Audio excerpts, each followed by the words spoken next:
বন্ধুসকল সকলোকে নমস্কাৰ জনাইছোঁ আৰু এটা মোৰ অন্য ভিডিঅ'লৈ স্বাগতম জনাইছোঁ। আজি মই ডাঠা শাকৰ চচ্চড়ি বনাওঁ।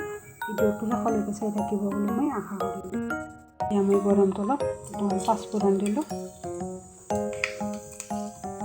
তাৰপিছত দুখিলা তেজপাত আৰু শুকান জলকীয়া এইখিনি অকণমান লৰাই দিলোঁ, ইয়াতে দিলোঁ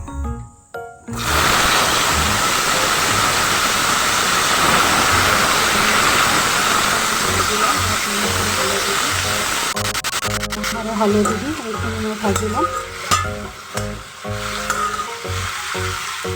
আৰু এইখিনি মই তেজ বনাই ল'ম।